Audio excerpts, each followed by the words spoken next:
I am Ramona, and welcome to Ramona Interviews. And with me in the chair today is William S.Coleman. He's a community activist, and he's going to talk about a particular project that he has going on. And he's also going to tell us a little bit about himself and some of the great community outreach things he has done over the years. Welcome, Bill. Well, welcome. Thank you, Ramona. And I'm happy to be here on Channel 13, WCCA, the People's Channel. This is a really great opportunity for us to sit and have an exchange. I've watched your program over the years, and I've watched your various guests, and look forward to being on it. So I'm glad, you invited me. And what I'm here to talk about today is, one, folks may know me as a community activist. I try to see things that need to be done and act out. Over the years, I've started programs that have sent kids to summer camp. In 2003, when the city of Worcester had no funds to open up its pools, I organized an effort that led to Save Our Summer, which raised $420,000 to open up the pools and beaches in Worcester. And, years past, I established a program called Cribs for Kids to deal with the issue of infant mortality in the city of Worcester, and initiated a program that was called, Summer Jobs for City Youth. And those are things that I initiated, hope that somebody else would pick up the baton and run with. And sometimes some of these programs have helped raise consciousness to our community issues, but sometimes we need to kind of remind people that we need to start thinking about our youth, working with our elderly. I currently sit on the library board of directors for the Worcester Public Library, and was a past member of the Commission on Elder Affairs, and proud to say that I was part of that team that helped build our senior center up on Providence Street. So as a person who cares about a community, who's involved in the community, I look forward to sharing some of the new ideas that I have been working on recently. And one last thing, for nearly 20 years, I taught nutrition and nutrition education for the University of Massachusetts Amherst through their extension program, and have taught many of your students, your children, your young adults now, and now retired, working on other projects, writing a book, The Senator's Aide, about my life with former United States Senator Ed Brooke from Massachusetts, the first African-American elected by popular vote to the United States Senate. And this is my project that I'm working on right now, and that book will be out in November. And I just want to remind folks that former U.S. Senator Ed Brooke is still alive. He turns 95 years old October the 26th. Congratulations to him. I know. My birthday is October 20th. I won't be 95, but I'm getting there. And I look forward to, there'll be a birthday celebration statewide for Senator Brooke. I'm in contact with him, and he's doing very well. But he is the oldest living former United States Senator in our country's history. So it's a pretty interesting thing for those of us who remember Senator Brooke. But I invite people to Google Edward W. Brooke and look at his life and his legacy, and what he did for Massachusetts, what he did for the country. But today we're going to be talking about a project I'm working on that I've been working on for a year. It's called the Kennedy Memorial Project. And the project is about John Fitzgerald Kennedy, and we recently celebrated the 50th anniversary of President Kennedy's sad assassination. And what I've done is I've worked with senior centers, and I've worked with public libraries throughout the state, dropping off a memorial card, inviting their patrons to come and to sign the card, and those who remember where they were, what they were doing, to write about what experience they were going on at the time when they got the word that President Kennedy had been shot and that President Kennedy had been assassinated, and how those 3 days had changed all of our lives. Back then, we had only 3 TV stations. There wasn't the plethora of TV stations we have today. TV was relatively new. TV didn't really come about, it was started in 1929, but TV didn't really grow until the late 50s. And the assassination of President John Kennedy was one of those times where people who didn't have TVs ran out and got a TV. And back then you could buy a TV on a $2 a week payment plan. And people watched their TVs day and night with what we called rabbit ears at one time. You didn't need cable or anything. You just had these rabbit ears. And you put it on your TV and you watched the 3 channels. And around the whole assassination of President Kennedy, we were glued to our TVs. There were just 3 channels, ABC, CBS, and NBC.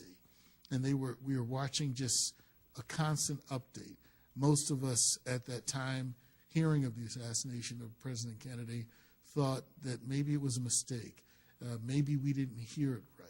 And although for 3 days we constantly heard everything over and over and over again, and we watched the pomp, the circumstance, we watched the events that were occurring, and everything was being set up. But we were shocked to see that we could lose a young, dynamic president who was changing the world, changing our society. You know, we had just come out of a Cold War. We were victorious in the Second World War. But then during the 50s, we were getting back to jobs and manufacturing and building new homes, and people were moving to the suburbs and the cities, and our world was expanding. And we had such hope with this young president who had dreams for education, equal opportunity for people.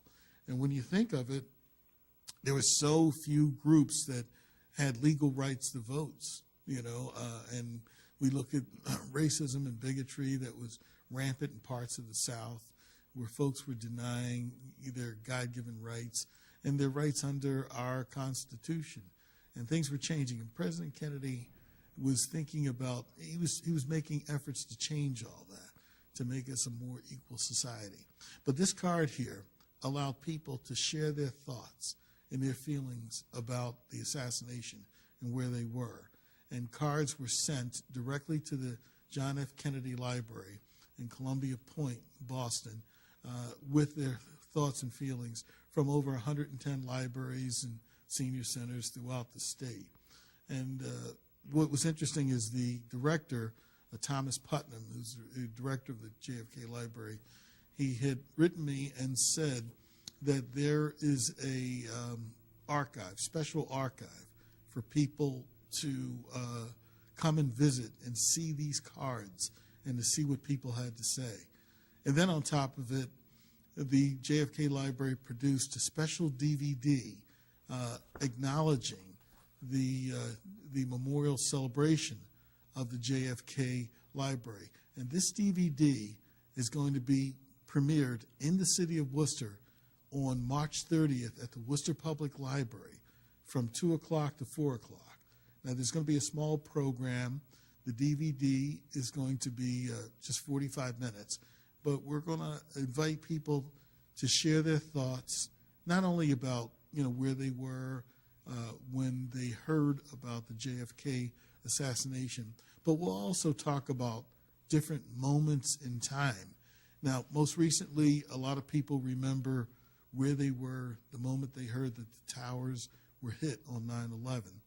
And some people remember where they were when they got the word that John Lennon had passed away, or different things that have happened in our lives where it just freezes that moment and that time.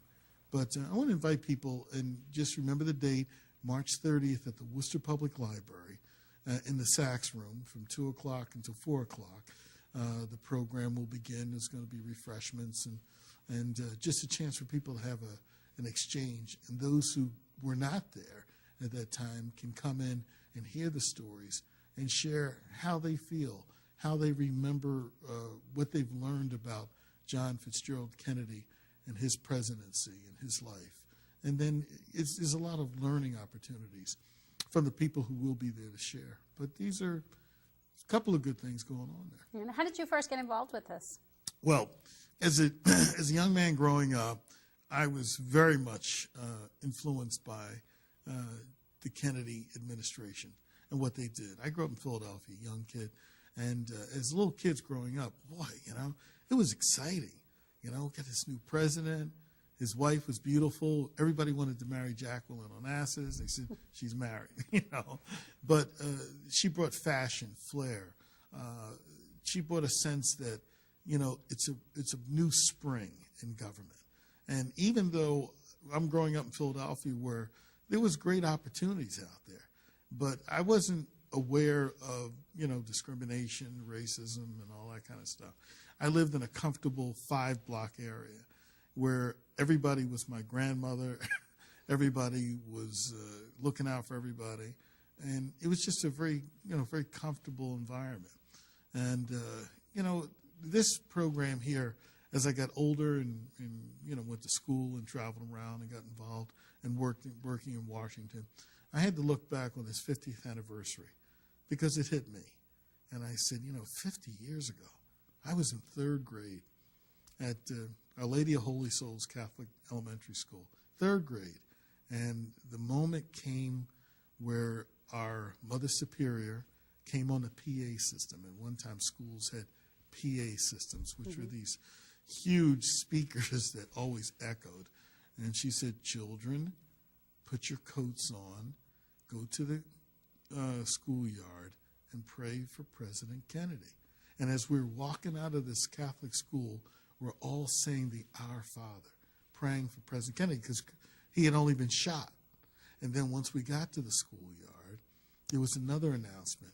Children, quietly get in your lines to go home, because we all walked to our school and walked home, and pray for our country. The president has died. And when I heard that, and I'm walking home, this little 3rd grader, unlike other times when my friends and I had walked home, we would stop at a penny candy store. We would be running this way and that way. And we were good until we got to the end of the block where the school was. And then we were just kids. But I remember seeing nothing but adults lining the streets and crying.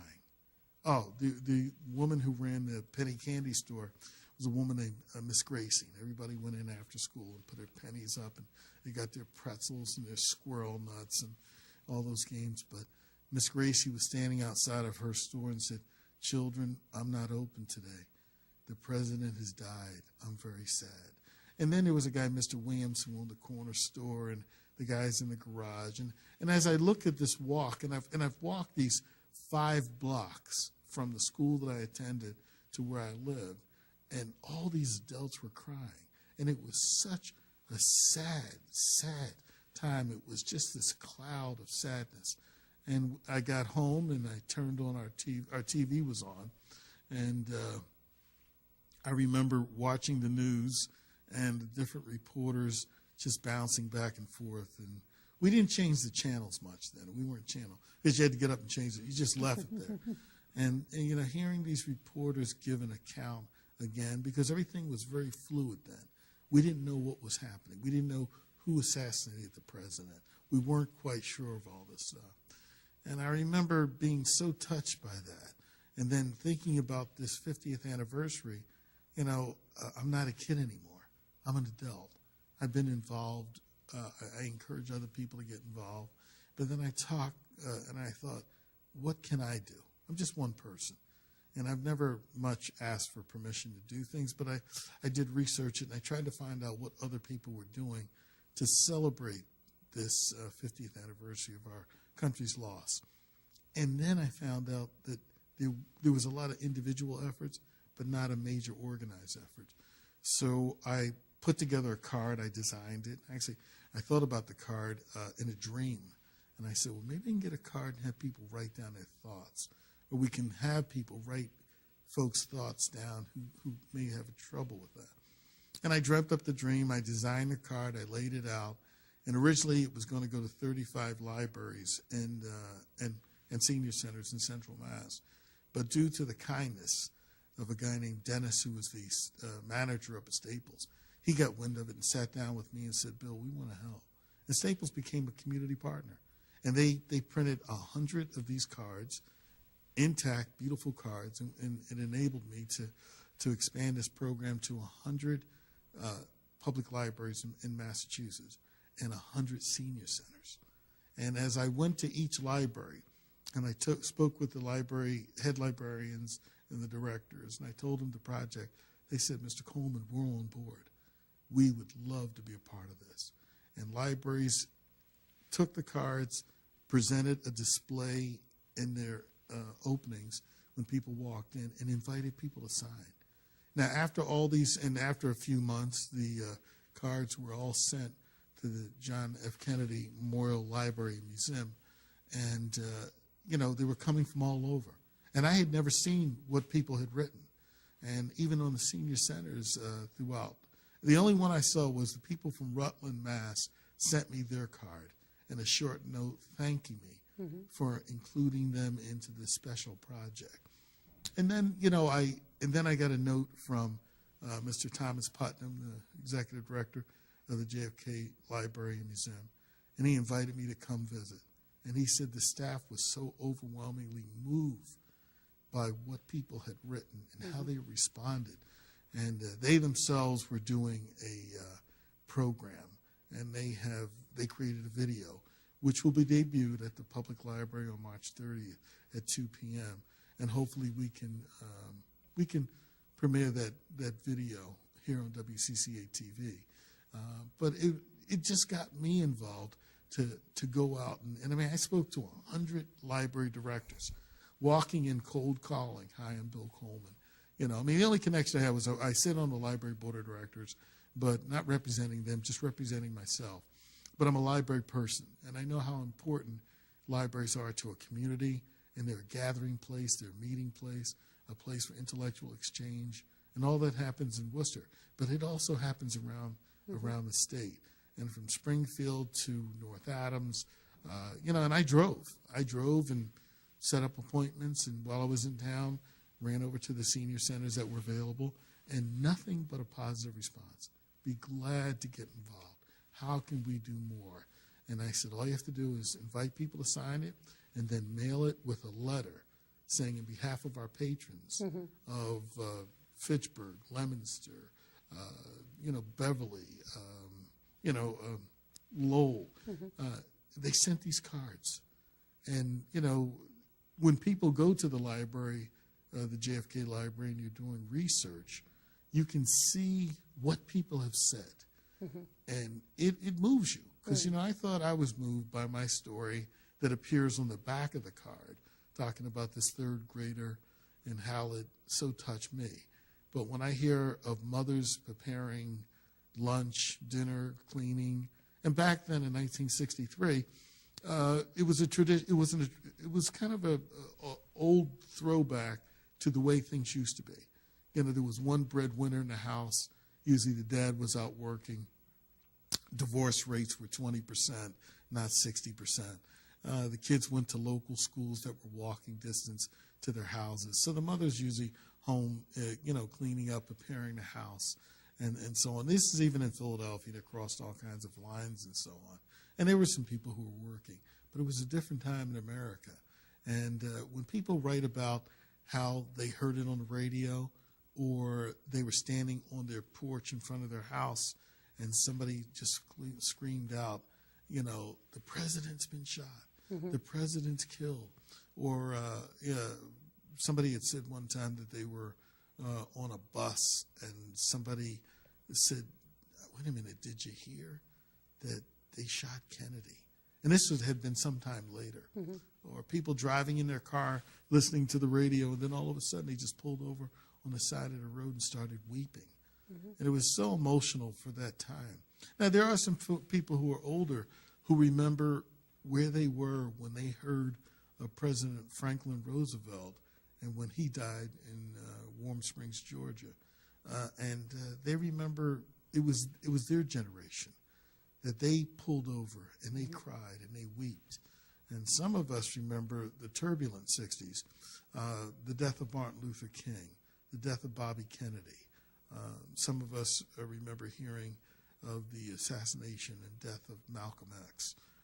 Even the death of Walt Disney when he died. How these things have a profound impact on who we are and how it changes us. But John F. Kennedy was different because all of our hope, we took things for granted. When we look at the Zapruder film of the motorcade of John F. Kennedy coming, and nothing but love. People waving, president. They got to see this young president, and then within seconds, it's just wiped away from us. And now the first time the Zapruder film was shown, and through my research, I found this out, that it was Geraldo Rivera who showed the Zapruder film in 1976 for the first time publicly to people, to the United States in this country. And he got a copy of it, and it was enough time to be released, because a lot of those things in the JFK assassination weren't supposed to be released for 50 years. But after 25 years, they started releasing things, and 10 years and so on.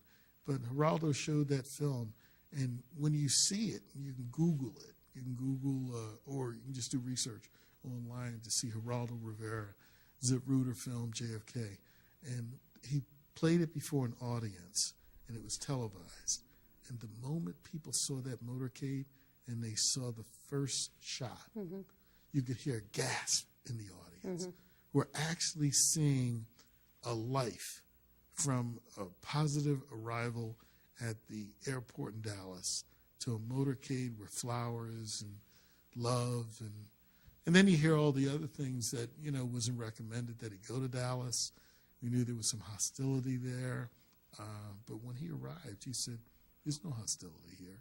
They wanted to put a bubble top on it, but they had left it in Washington, and they wanted to change the motor route a couple of times, and he said, "No, these people have come out to see me. Let's go see the people." He stayed true to his course. He stayed true, and back then the course was outlined. There was no surprises. You know, whether there were other people involved, and you know, there's still a question of debate about that, and. You know, And there may always be, yeah. You know, because information comes. We have 5 minutes before we wrap. Is there anything else that you'd like to say? Remind us again of the date of when in Worcester, when it'll be premiering. If you can hold that up, Sure, I'd be happy to do that Sure. again. The date of this A Nation Remembers will be premiered in Worcester on March 30th at the Worcester Public Library in the Sachs Room, and that'll be at 2 o'clock. And we invite people to come, share their thoughts, bring a relative down, and just talk about different events in your life. But once you see this moving tribute to the events that have occurred in 1963, and then we question how different a world we would have been today. Now, we've made some tremendous progress, and we have so much more progress to make. We have so much to offer, and we're thinking our next generations. I mean, I lived 50 years ago, and I witnessed this. And now I'm thinking, you know, what's going to happen in the next 50 years? And it comes by a lot quicker than you imagine. It sure does. I'm sitting back here thinking it was 50 years ago. It's pretty shocking to me. I mean, you know, I'm still like, sometimes when I go to Philadelphia and I go visit my dad who's 83, and I left Philadelphia 40 years ago, and I think, was it that long ago? Yeah. Can you imagine? You know, I still think I'm 18 years old trying to make decisions on what I want to do with my life. Well, that's okay. But, yeah, it's really good. But I do want to thank you, Ramona, for this opportunity to come to talk about this this project. It's pretty powerful. It's great. And I look forward to continuing community service and continuing watching your show and see all the different guests that you bring on. Yeah. And living life. And living life. Living life in the backdrop of being human and connecting people. And keeping my sense of humor. Absolutely. That's a key component. That's what they say, live your life with joy. Yeah, that's it. You know, every day is a gift. It sure is. Every day is a gift. You know, and I used to tell people, many of my students that I taught over nearly 20 years, and I'd run into them today, and they'd say, you know, Mr. Coleman, you were right. I said, that was 20 years ago. Hasn't changed. Yeah. Some truths remain the same. And then we live and learn every single day. But, you know, just enjoy every day the best you have. Unless your doctor has said to you, listen, you've got 6 months. Make arrangements. Every day is exciting to live. Even when you have those down days. Put on some music. Take a ride. Take Do a bus dance, ride. talk Yeah. to yourself, walk around. Ride the WRTA. I mean, $3.50 for a one-day pass. And if you're older, you get it for, I don't know, $2.50. But we have great resources in this community. Visit the state, visit the JFK Library, get to know the history of where you are living, appreciate your family a little bit. If you've got issues going on, make amends best you can. And if you can't, just pray for them. Just pray, just because prayer works, and enjoy your life. But please come on down on March 30th, Sunday, 2 o'clock in the afternoon, and watch this film, A Nation Remembers. This is going to be the debut of it in Central Massachusetts. Free, open to the public. Light refreshments will be served, but an opportunity to just experience a moment in time in history. And share. And share. Thank you, Bill. Okay, thank you. I am Ramona, and you've been watching Ramona Interviews. Have a peaceful week.